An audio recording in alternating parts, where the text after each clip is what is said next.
ABC6 News 11 at 11 starts right now. Right now at 11 out of it, we've seen their faces on TV for weeks now. But how many Rhode Islanders actually recognize the candidates running this year? The surprising results on the way. Plus, right before the unofficial end of summer, 4 beaches closed to swimming. Is your favorite spot on the list? And a chiropractor in Cumberland arrested for sexual assault involving a patient tonight. What we've learned about his checkered past.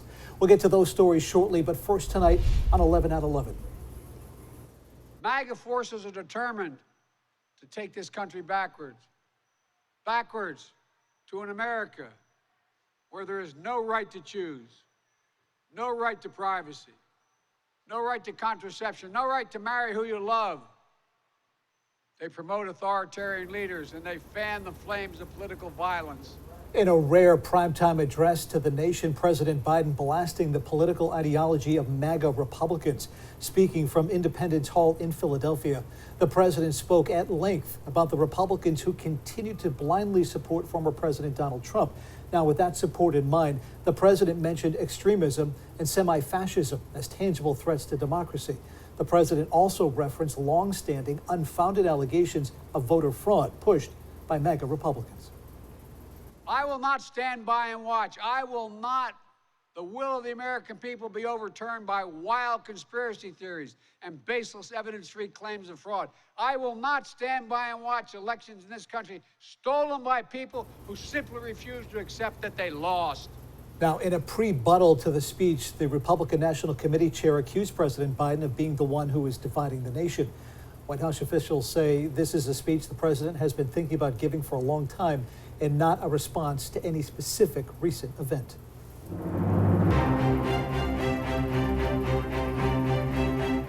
Recent polls on the races in Rhode Island have one thing in common: a large number of undecided voters. Does that mean candidates are not connecting with potential voters, or is it just apathy? Good evening, and thanks for joining us tonight. I'm John DeLuca. And I'm Tiffany Murphy. With that in mind, we wanted to see if the average Rhode Islander even recognized some of the top candidates on the ballot this September. ABC6 News reporter Daniel Coates joins us live in Providence. And Daniel, you spoke with some potential voters tonight. I did, Tiffany, and we wanted to put those polls to the test. So what we did tonight was we came to the Providence pedestrian bridge and brought this poster board with candidates across multiple different races in Rhode Island. You can see Governor Dan McKee, Matt Brown, Nellie Gorbea, and Nerva LaFortune, all in different races. And what I wanted to ask Rhode Islanders tonight was, do you recognize your candidate? And do you know what your candidate is running for? And the majority of the people that I talked to tonight were stumped. The only Rhode Island politician that I know of is the one who's like twerking. Rhode Islanders showed off their knowledge, or lack thereof, of candidates in the upcoming primary elections, under 2 weeks away. Governor McKee, I know the Gorbea, the state representative. That girl, I don't know who she is, Central Falls mayor? This girl, I'm not sure. With voter apathy at a high point, we asked Rhode Islanders on the Providence pedestrian bridge just who they could point out in the race for governor of Rhode Island, mayor of Providence, and 2nd congressional race. Isn't that McKee? No, in the center, no. Yeah, no, you're right, Do you know who these two are? No. Who is it?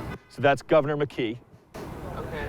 The majority of voters struggled to identify the state leaders, but primarily the candidates for mayor of Providence, stumping almost everyone we spoke to, even Providence residents. One of them is Angelica Infante Green. I don't know which one, I think. Do you know anyone on the bottom row?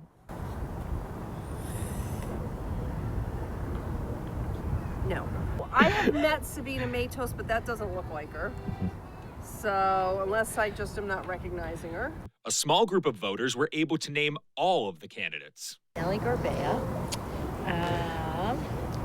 Gonza Corvo, Brett Smiling, right? Seth Magaziner. Regardless of their knowledge, everyone said they plan on hitting the polls this fall. Usually I don't do primaries, but I definitely vote. Will you folks be voting this fall? Yeah, and I'll be voting for literally the one I know. Whether you plan on voting or not, Rhode Island primary elections are set for September 13th. Live in Providence, I'm Daniel Coates, ABC6 News. And if you'd like to learn more about the upcoming elections or read more about the candidates, we have an election guide on our website. That's abc6.com. New tonight on 11 at 11, right before Labor Day weekend, the Rhode Island Department of Health closing 4 beaches to swimming. They are Scarborough State Beach, South Surfers Rock area at 2nd Beach in Middletown, Sandy Point Beach in Portsmouth, and Connecticut Point Beach in Warwick. They're closed due to high bacterial levels. They'll be reopened to swimming once they're safe to do so. All right, time now for checking the forecast. Storm Tracker Chief Meteorologist Jeff Tenoy joining us live in the Weather Center. Another gorgeous night tonight, but it did have a little hint of fall. Maybe a little sweater or a jacket, Jeff. Yeah, it was cool. I kind of wish I brought my jacket or a sweatshirt today because I was outside and it was a little chilly. And we all know Kim Shea as Kim Shea, but she's actually Sunset Kim here at ABC6. And I figured to cap off a beautiful start to September on the first day with beautiful weather, let's have a beautiful sunset to go along with it. This is in Tiverton, and this is a beautiful look. And when you take in this picture, Kim, you weren't sweating, right? It was beautiful outside. Temperatures today around 80 degrees, and it's cooled off quick. As John mentioned, a little light jacket might come in handy with some 50s sprinkled into some 60s now, and the drop is not done yet. It's going to be a very cool night for early September. Some areas tonight are going to drop back into the upper 40s, so certainly a chill in the air when you wake up early tomorrow. It's comfortable, and it's certainly let the windows open and air it out, but a little cool for this time of year. We rebound nicely tomorrow. Lots of 70s to near 80. Plenty of sunshine for your Friday and a gorgeous day. So school bus forecast, a little cool to start, but in the afternoon, nice. And this Friday looks really great. I'd love to take a snapshot and have it for every single day for the Labor Day weekend, but unfortunately that is not how it's going to play out. We got to talk about some rain, and we'll do that for you coming up in a moment. Tiffany. We'll see you soon. Thanks, Jeff. New tonight at 11 o'clock, a woman fighting for her life after being shot in the head in Boston's Roxbury neighborhood. Police responding to that neighborhood around 4 o'clock today. Our sister station WCVB reporting a young man was taken into custody. Police did confirm that he was brought in for questioning. Police do believe this was not a random act of violence and say there is no danger to the public. A youth lacrosse coach in Massachusetts arrested on child pornography charges. Ryan Cook arrested on 2 counts of possessing child porn. According to police, the images were children between the ages of 5 and 11. Now, even more disturbing, some of the photos were edited to show the faces of children in his neighborhood. State police are in contact now with those families. Wellesley Public Schools confirming the 44-year-old Cook was a volunteer for the boys' high school lacrosse team. Now to developing news out of Cumberland. We're learning more tonight about Cumberland chiropractor Thomas Sowa after his arrest. And according to records we obtained from the state of Rhode Island Department of Health, this isn't the first time he's been accused of being inappropriate with his patients. Half a dozen pages from the state of Rhode Island dating back to 2018 showing that Thomas P. Sowa has been investigated for similar incidents. The first incident we could find on the Department of Health's website from February 2018. Sowa's license suspended for 6 months and 1 year probation, required to have a chaperone with him at all times while treating female patients. That incident that sparked the investigation and subsequent ruling. A female patient went to Sowa complaining of back problems. She told investigators he asked her to undress and put on a gown. During the massage, documents show he unsnapped her bra and exposed her breasts. Then another incident in July 2020. The Department of Health says a female patient arrived at Sowa's office to find him dizzy and disoriented, and she called 911. First responders determining Sowa was heavily intoxicated. After a hearing for that incident, his license was suspended. And Thursday, ABC6 learning his license is suspended again, this time from 3 incidents with the same patient. Police say in June, a woman came to Sowa's chiropractic office and he required her to fully undress, then gave the woman a full body massage from her breasts to between her legs. Cumberland police arrested Sowa and charged him with 3 counts of felony second-degree sexual assault, as well as a simple assault misdemeanor charge. And we know that there is a hearing that's been set for tomorrow to discuss the state of Sowa's license. We'll make sure to let you know what Rhode decides. In national news tonight, reports of sexual assault in the military are up 13%, the biggest jump seen in the Army, with a spike of 26%. In the Navy, sexual assault reports are up 9.2%. The Air Force and Marines saw increases of about 2%. Now, in total, more than 8,800 incidents were reported. A confidential survey suggesting the actual number of unwanted sexual contact may be several times higher than what the victims have reported. Now to our continuing coverage of the coronavirus. The CDC giving the green light for updated COVID-19 boosters, offering protection against the newest variants for those older than 12 and older. Those Pfizer and Moderna vaccines, redesigned to target the BA4 and BA5 subvariants, are expected to roll out as soon as the weekend. Pfizer's booster is authorized for people 12 and older. The company expects to deliver 3 million doses by Tuesday.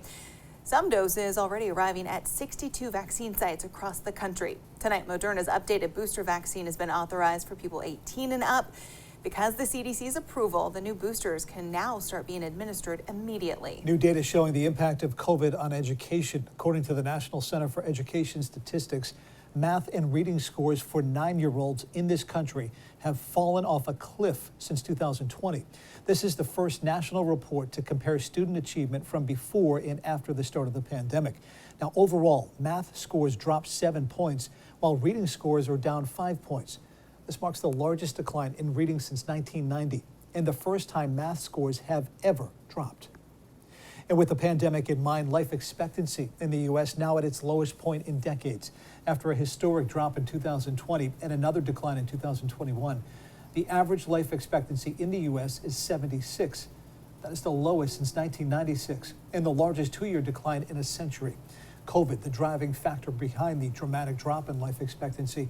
The other reason, an increase in drug overdoses. Still to come tonight at 11, a request this evening from Warwick police after a string of car break-ins, the area being targeted, and what police need from residents. Plus, unsettling moments for parents, students, and faculty just days into the new school year. What caused 2 separate lockdowns today in Rhode Island. And the state's drought having an impact on traditional fun fall activities. What a local farmer is now encouraging apple and pumpkin fans to do. You're watching ABC6, Southern New England's trusted news source.